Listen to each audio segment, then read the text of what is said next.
Assalamu alaikum. Today we are going to discuss a very important topic in medical oncology, oncologic emergencies. You do not have to be a medical oncologist or a clinical hematologist to deal with these situations. At the end of this topic, you may find yourself you have to remember some of these sessions by heart because if you apply some of the written diagnostic and treatment guidelines in a timely fashion, you save life.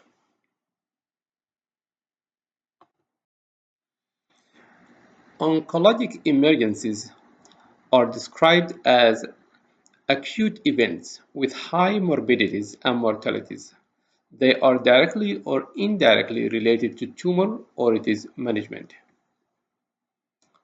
There are several types of oncologic emergencies, divided as metabolic or hematologic or sometimes system related, such as neurologic, cardiovascular, or respiratory. Dealing with these emergencies in a timely fashion is considered life-saving. To achieve that, you require a high level of suspicion first. Second, early detection and diagnosis. And of course, patient education. The patient needs to know what to look for and what to report immediately. Here is the list of the topics we are going to discuss today.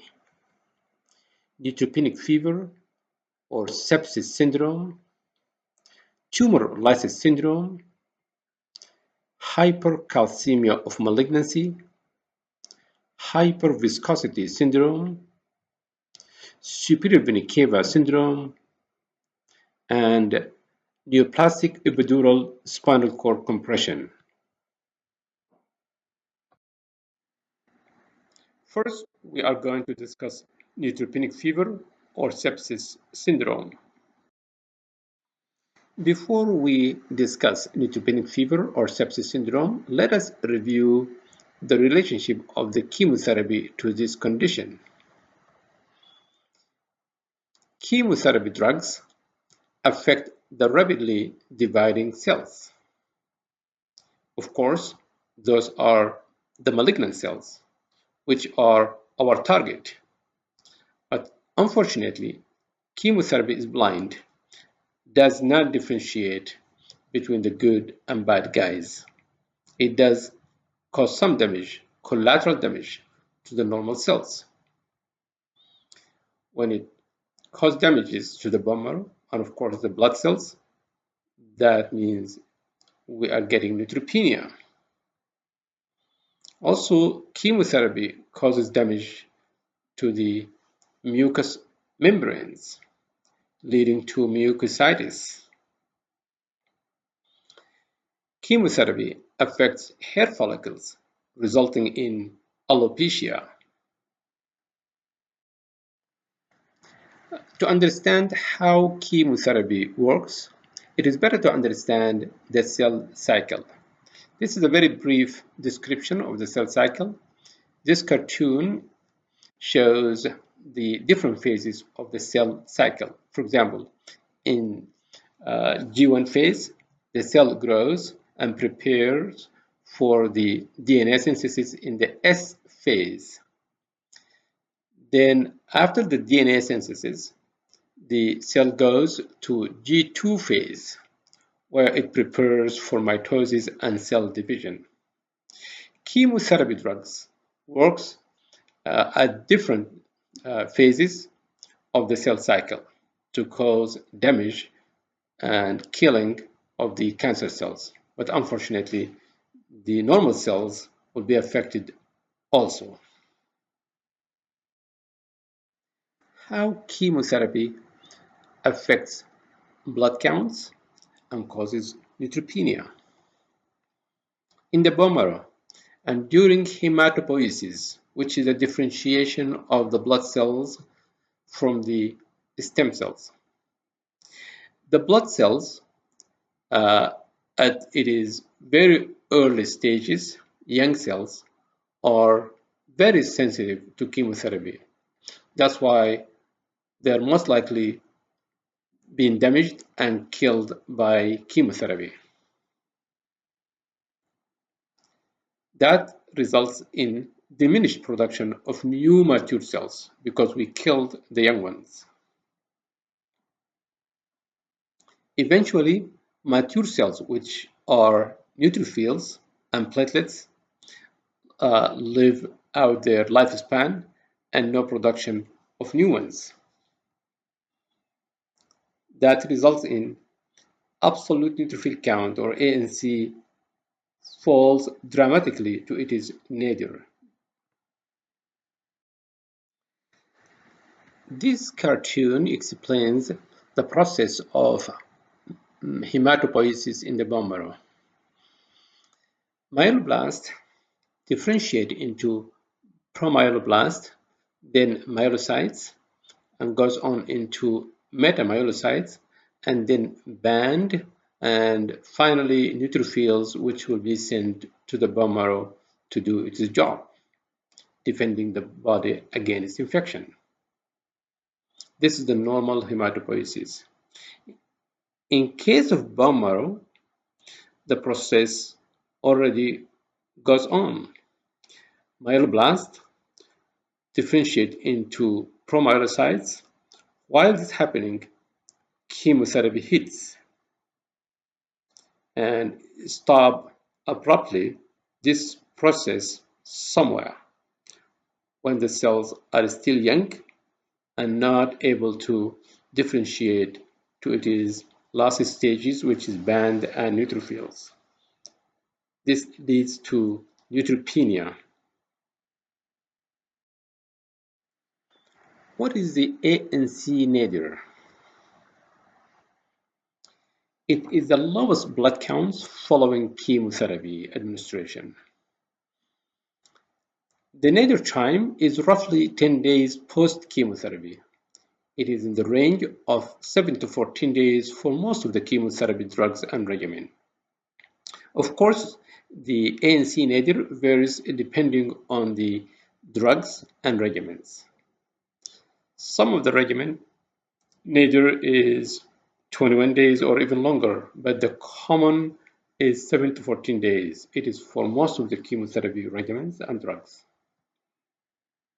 The next dose of chemotherapy obviously should be given only after the nadir and after the bone marrow recovers. It is usually 3 to 4 weeks. That's why most of the chemotherapy cycles are given every 3 to 4 weeks. This cartoon just explains the relationship of the chemotherapy to the nadir and the nadir time. If you can see here, for the navy color regimen, the nadir 7 days, and the second regimen B, it is roughly close to 10 days, and for regimen C, the nadir is 21 days. And this is, you can see how the ANC drops dramatically, almost touch down to zero. Now we can go to our topic, which is neutropenic fever or sepsis syndrome. The definition of neutropenic fever is a single oral or axillary temperature of 38.3 Celsius or more, equivalent to 101 Fahrenheit, or a temperature of 38 or more, 38 Celsius or more, equivalent to 100.4 Fahrenheit, sustained for more than 1 hour, in addition to severe neutropenia, which is described as ANC of less than 0.5. Remember, not all neutropenic fever is due to documented infection. That's why we call it neutropenic fever. Sometimes we don't use the word sepsis. It could be simply fever due to neutropenia without real infection. Source of infection during neutropenic fever identified only in 20 to 30%. And once it happens, it is usually due to endogenous flora, 80% of the time due to endogenous flora. Gram-positive and gram-negative are the commonest. Gram-negative is the most serious, especially Pseudomonas aeruginosa sepsis. Bacteremia is documented in 10 to 25% only. Patients with hematologic malignancies are considered high risk for neutropenic fever. Acute leukemias, acute lymphoblastic leukemia, Burkitt's lymphoma, bone marrow transplant patients on high-dose chemotherapy prior to the stem cell transplant. The rate of neutropenic fever for those patients as high as 80%. On the other hand, patients with solid tumors, breast cancer, lung cancer, colon cancer on chemotherapy, they develop neutropenic fever in the range of 10 to 50%. Neutropenic fever depends on the type of the chemotherapy used, duration of the neutropenia, severity of the neutropenia, and absolute neutrophil count, ANC. ANC nadir is 7 to 14 days post-chemotherapy. Average 10 days. Mild neutropenia is described as an ANC of 1 to 1.1. Moderate neutropenia, ANC of 0.5 to 0.9. Severe neutropenia, ANC 0.1 to 0.49. And profound neutropenia when the ANC drops very low to less than 0.1.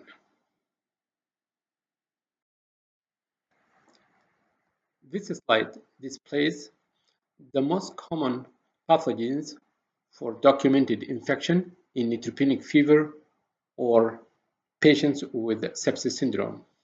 The most common bacterial infections are due to endogenous flora. Here are the list. Gram-positive, gram-negative, and the resistant gram-negative is increasing. Indwelling catheter, commonly Staph aureus. C. diff infection is increasing. Patients with prolonged persistent neutropenia at risk for fungal infection, especially Candida species and Aspergillus. Initial evaluation. Any cancer patient presents with fever and history of chemotherapy within 6 weeks is considered to have neutropenic fever or sepsis syndrome until proven otherwise. Start immediately by taking vital signs, temp, pulse, respiratory rate, blood pressure, oxygen saturation. Obtain an IV access and start IV fluid normal saline immediately. Medical assessment within 15 minutes of triage. Don't let those patients wait in the waiting area. Assess for systemic inflammatory response syndrome, SIRS. Assess for change in mental status, hypotension, and hypoxia. Any of these symptoms or signs is an indication for ICU admission. Start empiric antibiotics immediately within 30 to 60 minutes to save life. Diagnosis. It is a clinical diagnosis starting from history of chemotherapy within 6 weeks, vital signs, and a clinical picture of sepsis. Workup. Simple workup. CBC with manual diff. Look for ANC, renal and hepatic function, Obtain two sets of blood culture, one from indwelling catheter or line. If the patient does not have an indwelling line, obtain two sets of blood culture from two separate sites, of course under aseptic condition. Urine analysis and culture and sensitivity. Obtain blood sample for serum lactate and serum procalcitonin. Obtain a chest X-ray. And if the patient has diarrhea, send a stool sample for culture and for C. diff. Now we move to the treatment. Within the first 30 to 60 minutes maximum, the patient should have received the first dose of broad-spectrum antibiotics in the ER, of course, after obtaining the two sets of blood cultures under aseptic condition. Here are your choices of empiric antibiotics. Your first choice is the fourth generation cephalosporin, cefepime, 2 gram IV every 8 hours, or beta-lactams, verapamil, 1 gram IV every 8 hours, or zosine, 4.5 gram IV every 6 to 8 hours. A third generation cephalosporin is acceptable. Ceftazidime, Fortas, 2 gram IV every 8 hours. If the patient is hypotensive with a skin or soft tissue source of infection and has been on fluoroquinolone or Bactrim, or the patient has an indwelling line, central line, add vancomycin. Of course, obtain infectious disease consultation, ID consultation, but don't wait. Start your work and call for consultation. They will come and help you out. They may make some changes. Of course, they make some changes and adjustment of the antibiotics, but the first dose should be given immediately without a wait.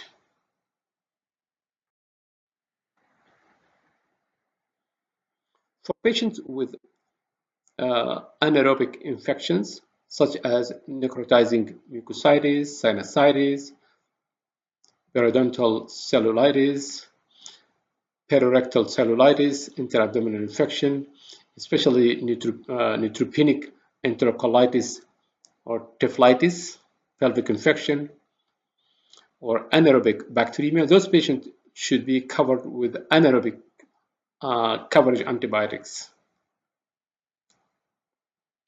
What about antifungal? Of course, we don't start antifungal immediately.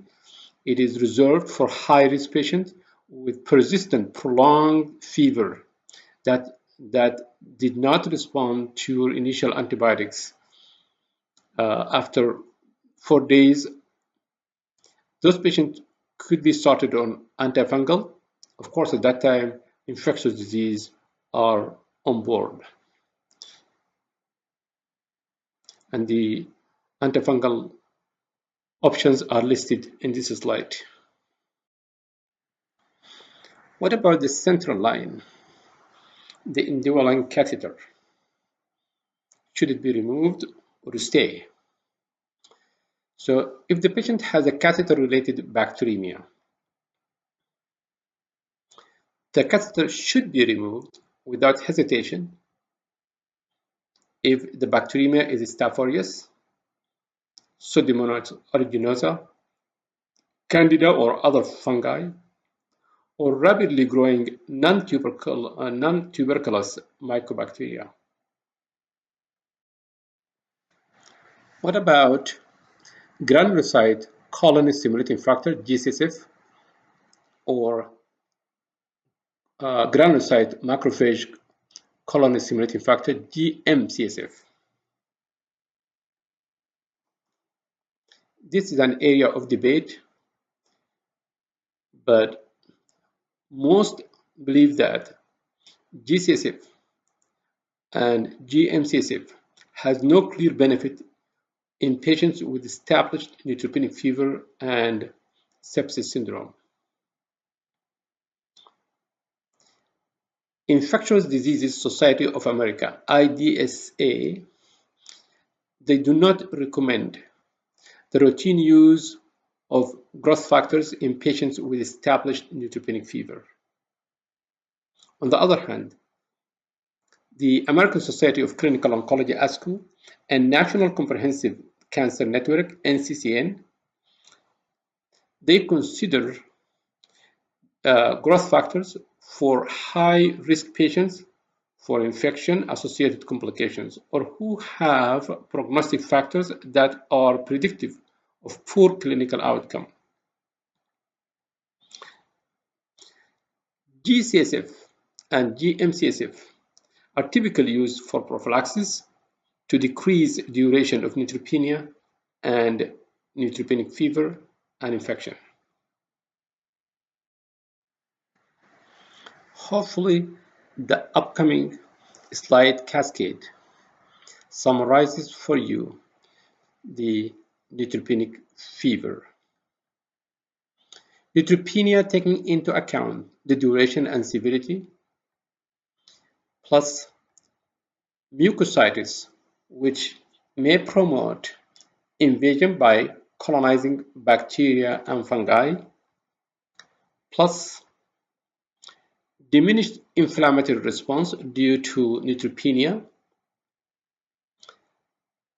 results in neutropenic fever. At that point, do not wait.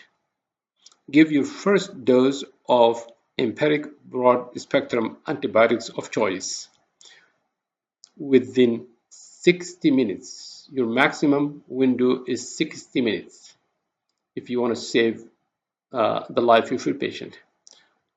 Of course, do not wait for the sepsis syndrome to occur if not already has occurred.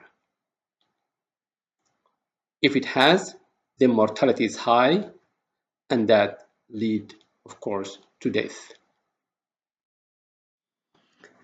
Our second session of the oncologic emergencies is tumor lysis syndrome.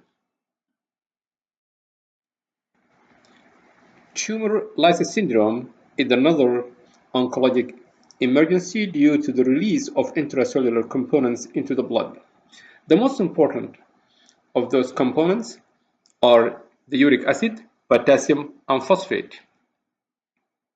Catabolism of nucleic acid causes hyperuricemia, which results in acute kidney injury due to precipitation of uric acid crystals into the renal tubules. Hyperkalemia causes arrhythmia and cardiac arrest. Hyperphosphatemia and the associated hypercalcemia due to the formation of calcium phosphate causes acute kidney injury also due to precipitation of calcium phosphate crystals into renal tubules. Hypocalcemia also could cause cardiac arrhythmias.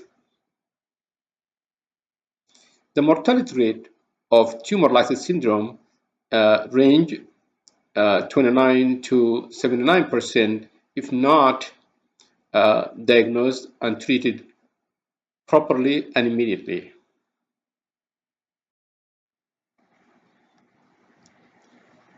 Tumor lysis syndrome is defined at laboratory level by any two or more of metabolic abnormalities: hyperuricemia, hyperkalemia, hyperphosphatemia, and hypocalcemia.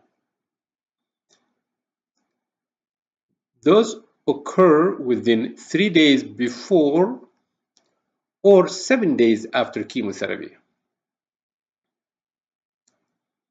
At the clinical level, TLS is defined by laboratory tumor lysis syndrome plus one or more of therapy-related conditions. Creatinine 1.5 or more, the upper normal limit. Presence of cardiac arrhythmia or sudden death or cardiac arrest. Seizure presentation. Risk factors for tumor lysis syndrome. Tumor with rapid cell turnover, such as any cancer with a large tumor burden. A tumor with high sensitivity to chemotherapy, such as small cell lung cancer.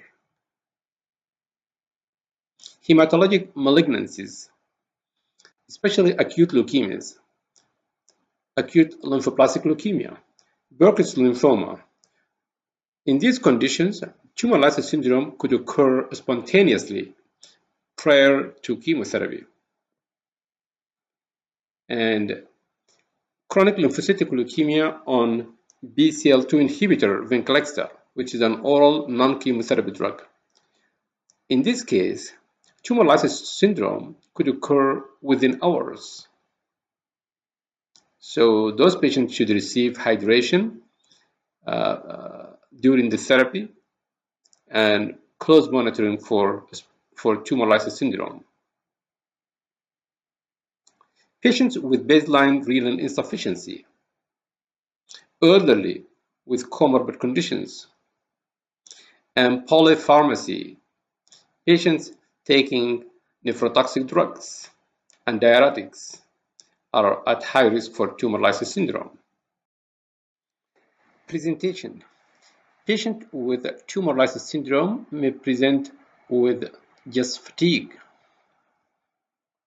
or signs and symptoms of dehydration, or with acute renal failure due to either hyperuricemia, which causes uric acid nephropathy, or due to hyperphosphatemia due to precipitation of calcium phosphate crystals into renal tubules, causing obstructive uropathy.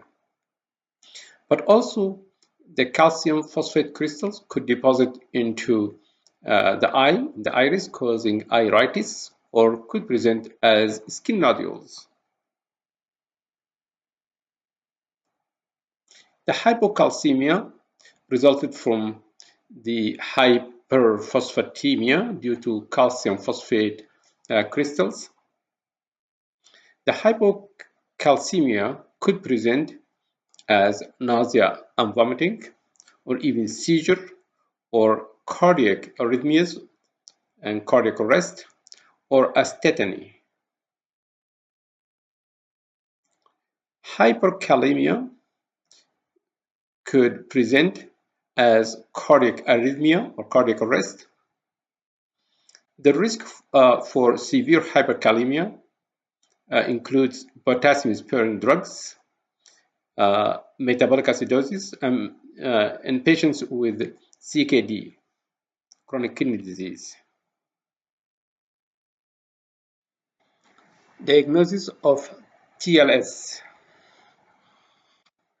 To diagnose TLS, besides the clinical picture, you need some lab values: CMP, renal and hepatic function, uric acid level, total and ionized calcium, phosphorus, LDH, EKG or ECG, urine analysis, and CBC with manual diff. Now, we diagnose the patient with TLS. How we treat? First of all, tumor lysis syndrome prophylaxis, because the best is to prevent the occurrence of tumor lysis syndrome. So there is some prophylaxis and measures we should take in high-risk patients for TLS. The prophylaxis depends on risk of tumor lysis syndrome. High-risk patients, patients with high tumor burden, the type of malignancy, solid tumors versus hematologic malignancy, comorbid conditions, patients with CKD, patients on diuretics, and so on. So the prophylaxis is Adequate hydration. The use of allopurinol to prevent tumor lysis syndrome. Remember, allopurinol does not treat the already present hyperuricemia. It is to prevent. However, respirocase is the treatment of choice for hyperuricemia during tumor lysis syndrome. Just remember, respirocase is contraindicated in patients with G6PD, glucose 6-phosphate dehydrogenase deficiency.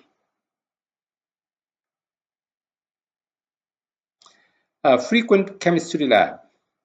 Sometimes we have to check the lab more than once a day in high-risk patients. For example, patients with CLL on Venclexta, the BCL2 inhibitors.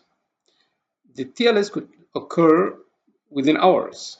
So we need to check electrolytes more than once a day and sometime for a week or so, like daily or twice a week or 3 times a week. It depends, case by case, but more frequent chemistry to check renal function, to check the uric acid, the phosphorus, the calcium level.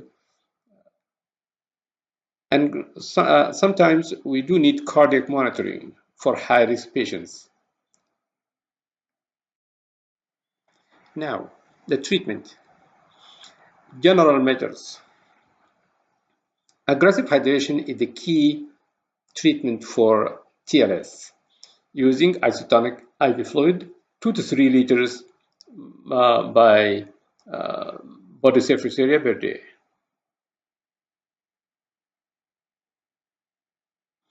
Correction of electrolyte imbalance. Review medications, hold or discontinue ACE inhibitors, and do not use NSAIDs. Hyperkalemia treatment. There are multiple methods to treat hyperkalemia of TLS. For immediate and rapid lowering of potassium, especially in case of severe hyperkalemia, potassium of 6.5 or up, you could use an IV calcium. One of the options is calcium gluconate 1000 mg IV, which is a 10 ml of 10% calcium gluconate, or calcium chloride 500 to 1000 mg IV. Or you could use the method of insulin plus glucose to let the potassium enter the cells. For diabetic patients, make sure blood sugar is less than 250 ml per deciliter to use this method. You do need 10 units of regular insulin followed immediately by 50 ml of 50% dextrose, followed by continuous infusion IV fluid 10% dextrose at a rate of 50 to 75 ml per hour. You need to monitor blood sugar very closely for the first 6 hours, every hour, then less often. The second main method is removal of the potassium from the blood by either hemodialysis if available, but in reality, hemodialysis is not going to be available immediately to be used in an emergency because hemodialysis needs preparation.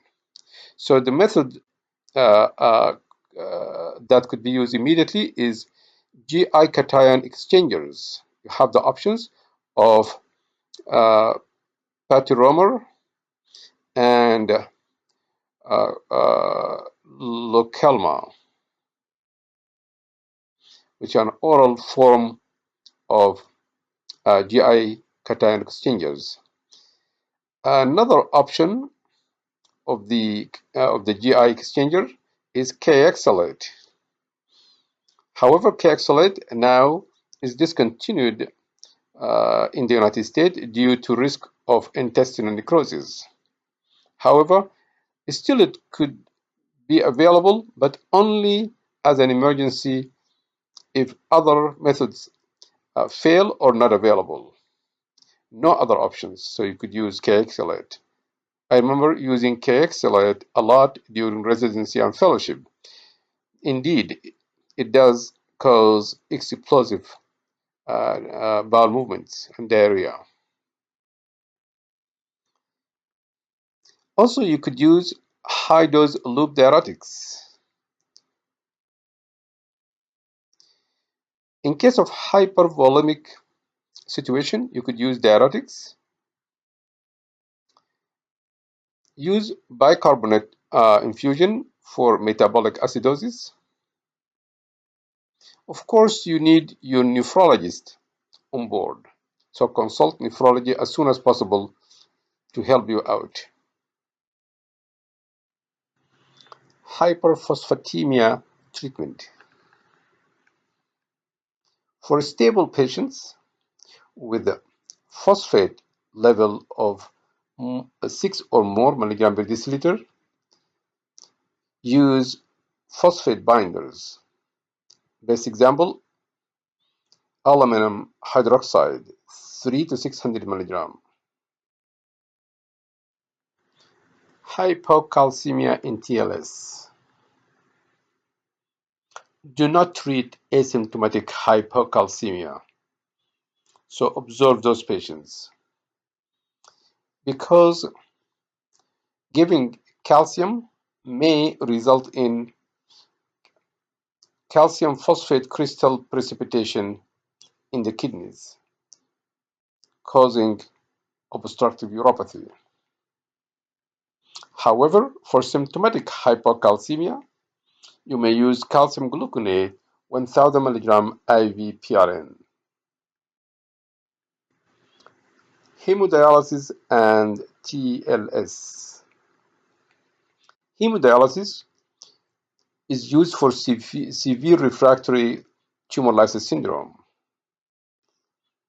presenting as acute renal failure, severe hyperuricemia, severe symptomatic hyperkalemia, presenting with muscle weakness or paralysis, or cardiac arrhythmias, and is used for hyperphosphatemia. Treatment of hyperuricemia of TLS. Make a note, allopurinol is not a treatment for hyperuricemia in TLS. Allopurinol is used along with cancer therapy to prevent hyperuricemia, so it is a prophylactic measure. So, once TLS and hyperuricemia established, allopurinol is not as effective. The best option and the standard of care is rasparicase, which is a combinant urate oxidase. Rasparicase metabolizes uric acid, resulting in a more soluble substance, allantoin, which is renally excreted to get rid of the uric acid and prevent obstructive uropathy and acute renal failure. The dose is 0.2 milligram per kilogram IV. The good about it, it does not require adjustment for changes in creatinine. It is contraindicated for patients with G6PD, glucose 6-phosphate dehydrogenase deficiency. Now we move to another oncologic emergency, hypercalcemia of malignancy.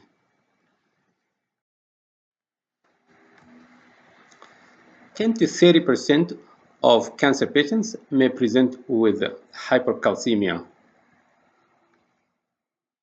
Hypercalcemia of malignancy could be due to tumor-producing parathyroid hormone-related protein, PTH-rP. It is called humoral hypercalcemia, and it accounts for 80% of the cases. The best example are squamous cell carcinoma of the lung and head and neck, renal cell carcinoma, and breast cancer, among others. About 20% of the cases are due to osteolytic metastases resulting in local release of cytokines such as osteoclast activating factors. Best example, multiple myeloma and breast cancer. Not very common, but some cancer produce 125 dihydroxyvitamin D.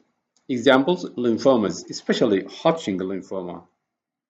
Very rarely, the tumor may produce parathyroid hormone itself, ectopic parathyroid, not from the parathyroid gland, but ectopic parathyroid. This is like a paraneoplastic syndrome we see in small cell lung cancer as the best example for this. Patients with hypercalcemia in general presents with GI symptoms, anorexia, nausea and vomiting, or constipation. General symptoms, malaise. Also may present with polyuria or polydipsia. Neurological symptoms, lethargy, confusion, or even coma. Besides the clinical presentation, laboratory test is essential for the diagnosis. Of course, the first test you need is the total and ionized calcium. If ionized calcium not available, you may calculate the corrected calcium. How to calculate the corrected calcium? Subtract the patient's serum albumin level, gram per deciliter, from 4.0, the outcome multiplied by 0.8, add that to the measured patient calcium level. This will give you the corrected calcium level. You need renal and hepatic function, CBC, magnesium, and phosphate levels. Also measure parathyroid, intact parathyroid, and parathyroid related protein, as well as 125 dihydroxyvitamin D.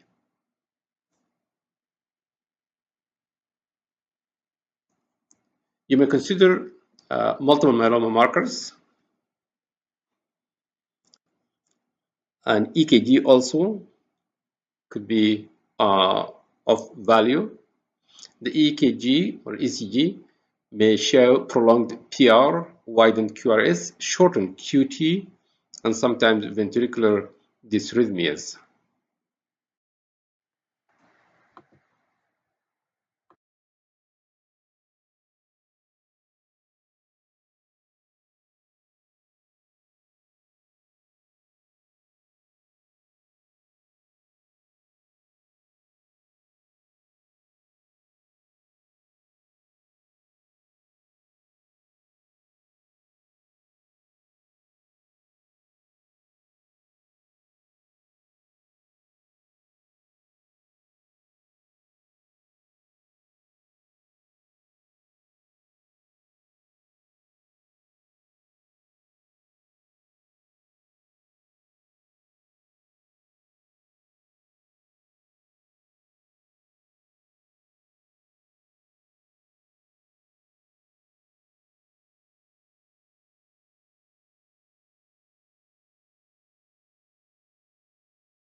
Here are the treatment options and modalities. The first step is aggressive hydration. Obtain a good venous access for IV fluid. Then give a bolus of 1 liter to 2 liters of isotonic fluid like normal saline. Follow that by IV fluid continuous infusion 200 to 300 ml per hour. Your goal is a urine output of 100 to 150 ml per hour. So you need to record all the input and output. After the patient become euvolemic or close to be fluid overloaded, you may use high-dose loop diuretics, especially for patients with congestive heart failure or renal insufficiency.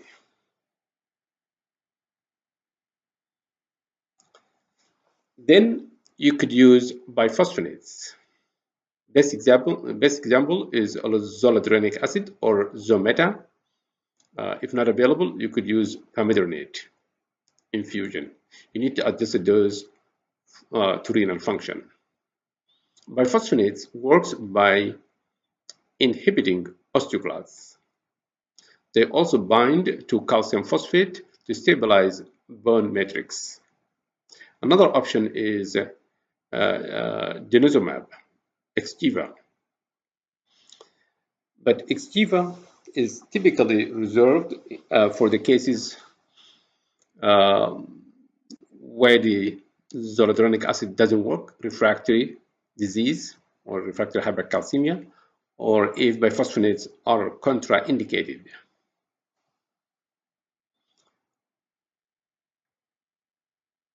Another option is calcitonin. It is short-acting. It could be used for immediate lowering of the calcium level.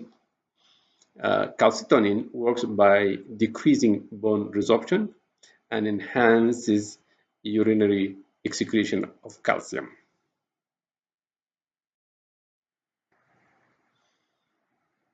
Other forms of treatment, corticosteroids. There are very good options for tumor secreting 125 dihydroxyvitamin D, such as lymphomas, Hodgkin lymphoma. This is a very good option.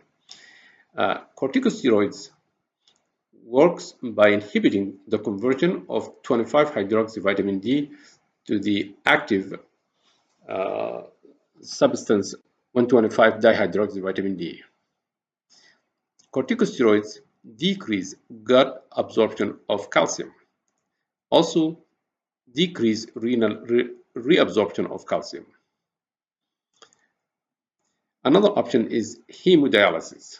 Hemodialysis reserved for severe hypercalcemia and patients with oliguric renal failure.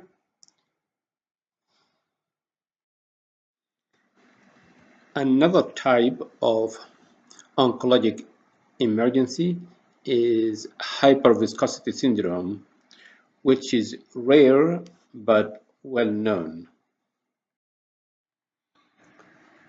Hyperviscosity syndrome occurs either due to very high level of proteins in the blood, which is typically due to Waldenstrom macroglobulinemia, or multiple myeloma, especially IgM multiple myeloma. Or it could be due to the cellular component of the blood. Severe leukocytosis, very high WBC counts, especially in acute leukemia, acute lymphoblastic leukemia, more than acute malignant leukemia. High level of red blood cells in polycythemia vera. Hyperviscosity syndrome causes relative hypoperfusion, resulting in end organ dysfunction. Presentation: hyperviscosity syndrome presents with visual changes, blurring of vision, even vision loss, headache, mucosal skin bleeding. If the hyperviscosity is associated with anemia, that could exacerbate congestive heart failure and causes dyspnea. Here is the list of the neurological symptoms from altered mental status to diplopia, vertigo, dementia, stroke, and even coma. The clinical hyperviscosity syndrome does not occur until the hyperviscosity exceeds 4 centipoise. The normal is 1.5. Risk factors for hyperviscosity syndrome are IgM of more than 4 gram per deciliters. The higher the number, the more likely to see hyperviscosity syndrome symptoms, especially if the IgM exceeds 6. WBC count of more than 100,000, hemoglobin approaching 20 gram per deciliter. Diagnosis of hyperviscosity syndrome. Beside the clinical picture, laboratory tests are based on the underlying disease. For example, in case of multiple myeloma or Waldenstrom macroglobulinemia, you need mainly chemistry, renal and liver function to check for the protein. Also, you need the quantitative immunoglobulin, IgM specifically. And of course, the definitive test is by the serum viscosity. For the cellular type of hyperviscosity, your main test is complete blood count for the WBC count and the hemoglobin. And of course, you look at the peripheral blood smear. Treatment of hyperviscosity syndrome also depends on the underlying disease. Of course, you start with IV fluid for resuscitation and perfusion. For patients with Waldenstrom macroglobulinemia or IgM multiple myeloma, the treatment is plasmapheresis to remove the IgM and the high protein. For the acute leukemias with very high white counts of more than 100,000, causing leukostasis, leukapheresis is theoretically a treatment of choice. But mainly the treatment for acute leukemia is urgent chemotherapy. In case of polycythemia vera, phlebotomy is a treatment of choice. Cardiovascular emergencies. The best example of cardiovascular emergencies is superior vena cava syndrome. Superior vena cava syndrome commonly results from external compression of superior vena cava by a tumor, and lung cancer or bronchogenic carcinoma is the leading cause, followed by lymphoma and thymoma. Superior vena cava syndrome may also result from a non-malignant cause, such as indwelling catheter and thrombosis. Presentation. The most striking features of superior vena cava syndrome are facial, neck, and upper extremity edema, especially periorbital edema, in addition to distended veins in the neck and upper chest. Plethora or facial cyanosis. The patient may complain of chest pain, dyspnea, cough, dysphagia, orthopnea. Laryngeal and glossal edema may cause hoarseness of voice. Neurological symptoms and signs: dizziness, syncope, lethargy, and altered mental status. If untreated, it could be lethal.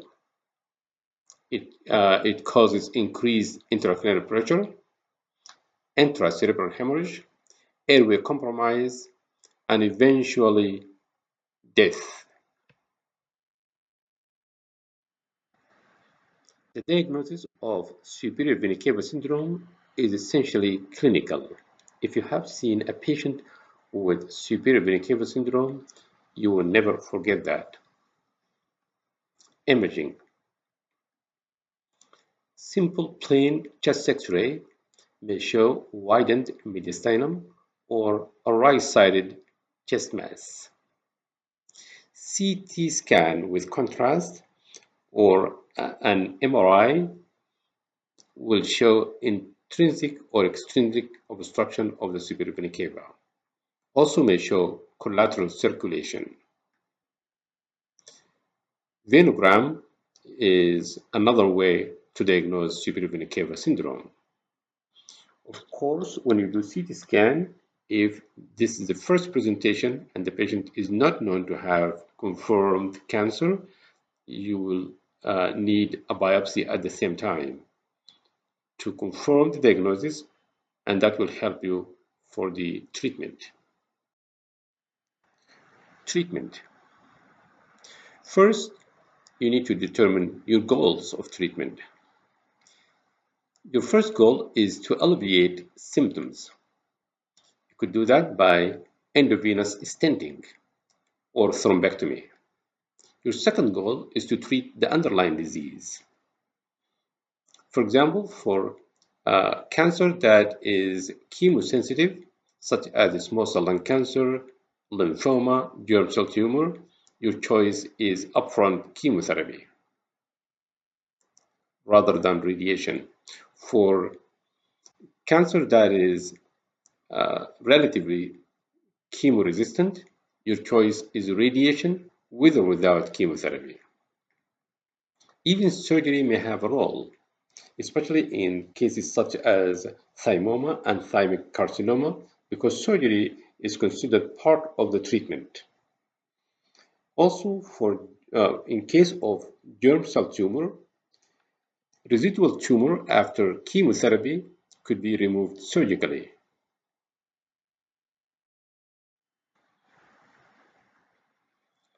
The initial treatment is general supportive measures, such as head elevation, oxygen supplementation, corticosteroids, and may use diuretics. Anticoagulation, low molecular weight or direct oral anticoagulant such as Bexaban or Eliquis. Thrombolytics. This is very controversial and some people consider it contraindicated.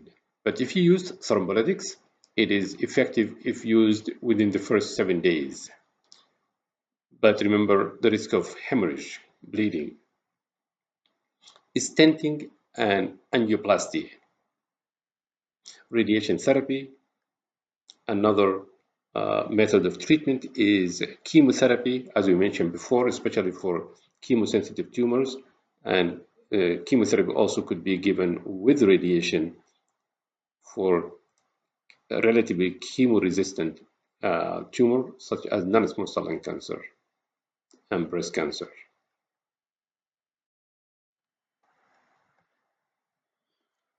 In case of a mild to moderate superior vena cava syndrome, patients with some respiratory symptoms and or facial and neck edema.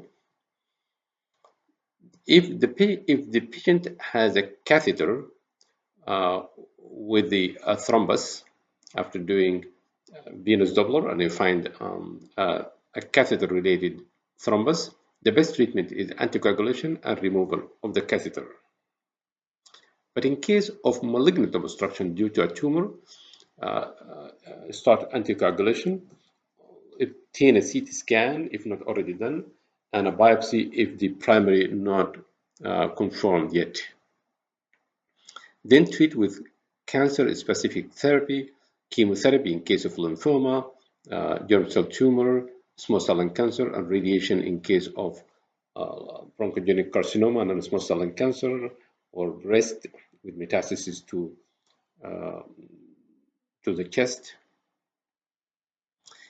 In case of severe or life-threatening superior vena cava syndrome, patients with neurological symptoms, airway obstruction, syncope. Those patients need stabilization first by securing the airway and support the breathing and circulation, then obtain an urgent venogram with possible endovenous thrombectomy, and also may need stenting as an emergency. Neurological emergencies, neoplastic epidural spinal cord compression.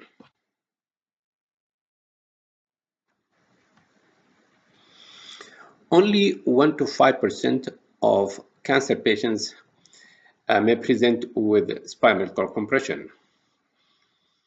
It is usually due to extradural metastasis to the vertebral body, and that accounts for 95% of the cases. Rarely, it could be due to metastasis to the epidural space or to the spinal cord itself. Untreated spinal cord compression results in paralysis, sensory loss, urinary retention, or urine or bowel incontinence. Most common causes of spinal cord compression in adults come from metastatic solid tumors, lung, breast, prostate, or due to multiple myeloma and sometimes lymphomas. In children, the causes are neuroblastoma, Ewing sarcoma, osteogenic sarcoma, and rhabdomyosarcoma. The presentation depends on the site of the spinal cord compression. If it occurs at the cervical spine's site, it causes quadriplegia. The thoracic spine is the most common site for spinal cord compression, accounts for 60 to 70% of the cases, resulting in paraplegia. Upper lumbar spinal cord compression and cauda equina metastasis causes bowels and bladder dysfunction. The most common symptom and presentation of spinal cord compression is pain. The pain is usually progressive. It could be axial or radicular. The pain is different from the typical arthritic back pain or pain due to degenerative bone disease. Spinal cord compression pain is progressive, aggravated by movement. Even coughing or sneezing or straining could trigger the pain. The pain is aggravated by straight leg raise or neck flexion. It is also noticed to be exacerbated by palpation or percussion over the spines. The pain worsens when the patient lies down. Spinal cord compression also may present with weakness, motor deficit. You may notice the patient become unsteady or give a history of falling. Sensory loss is another presentation. Also, the patient may present with bowels and or bladder incontinence. Autonomic dysfunction results in urinary retention. Once neurologic symptoms develop, it can evolve rapidly to paraplegia in hours or days. That's why it is an emergency. And once a serious neurological deficit develops, only less than 10% of patients may regain some function. How we diagnose spinal cord compression? The clinical presentation is very characteristic for spinal cord compression. So a cancer patient presents with progressive pain aggravated by movement, sneezing, coughing on exam, exacerbation of pain during palpation or percussion is a spinal cord compression until proven otherwise. Imaging plays the major role to diagnose unconfirmed spinal cord compression.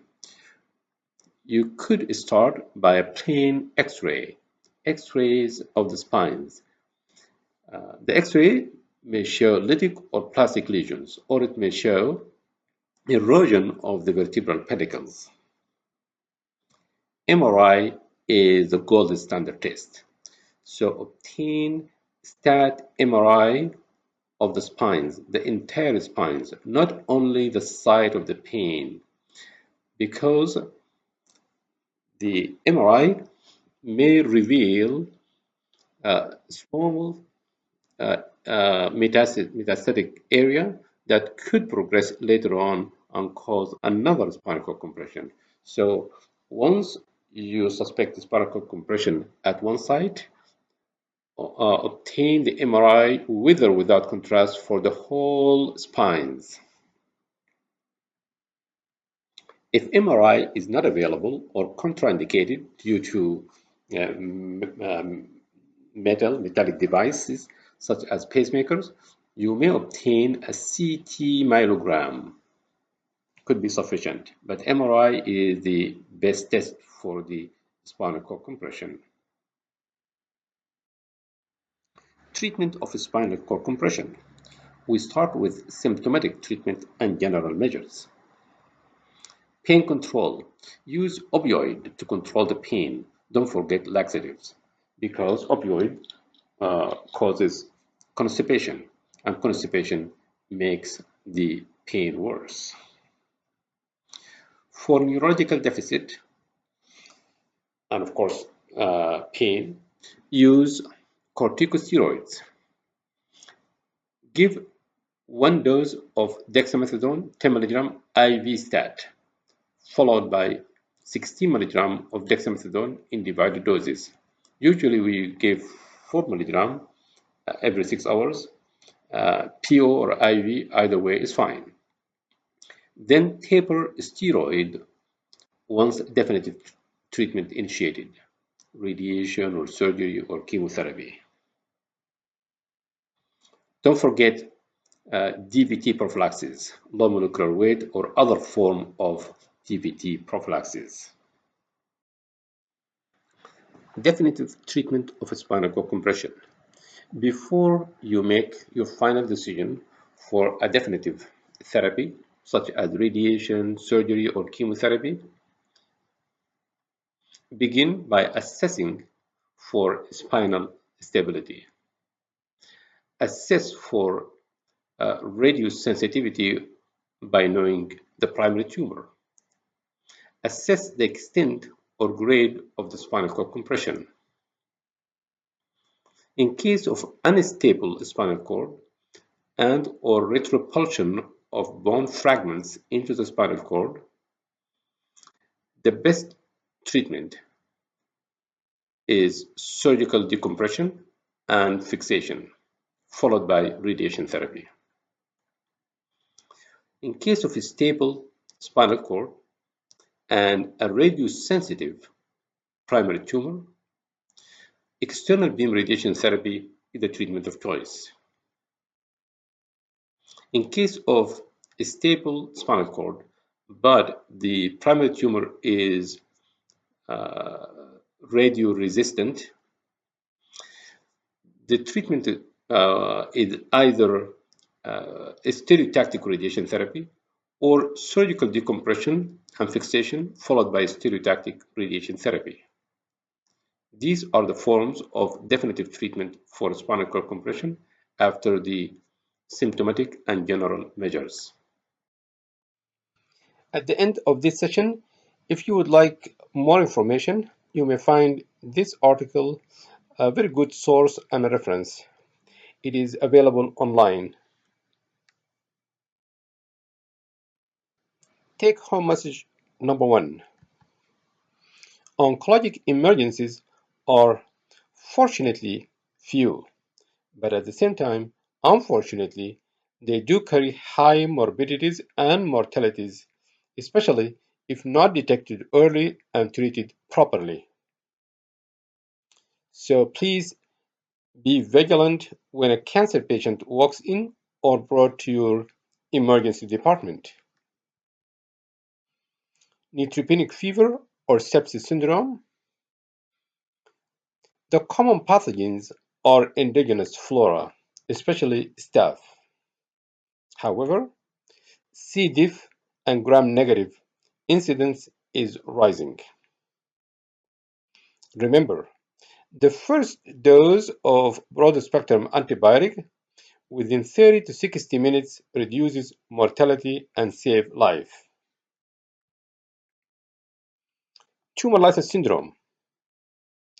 It is subtle but lethal metabolic disorder. Aggressive fluid resuscitation and electrolyte management is very necessary. Remember to use rasparequase but not allopurinol for hyperuricemia. Allopurinol is for prophylaxis before the hyperuricemia and tumor lysis syndrome occur. Take home message number 2. Hypercalcemia of malignancy. For serum calcium of more than 40 mg per deciliter, admit the patient and treat aggressively. Use all measures, especially hydration. Hyperviscosity syndrome. It is also a lethal if missed.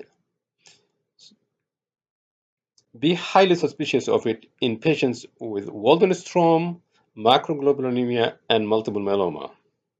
For symptomatic hyperviscosity syndrome with a serum viscosity of more than 4 centipoise, use plasmapheresis.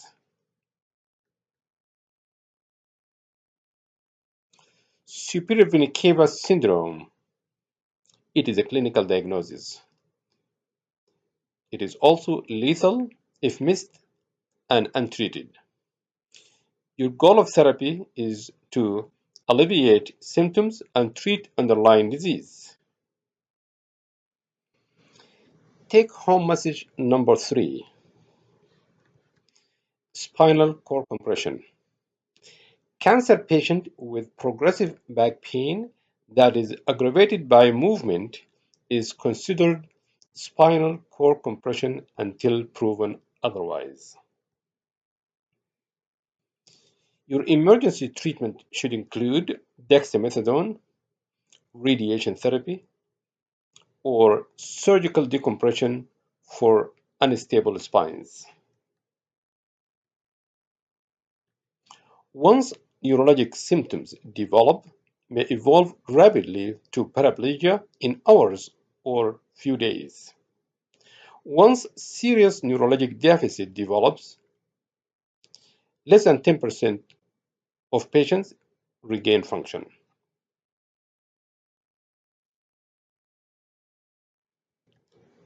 And thank you much.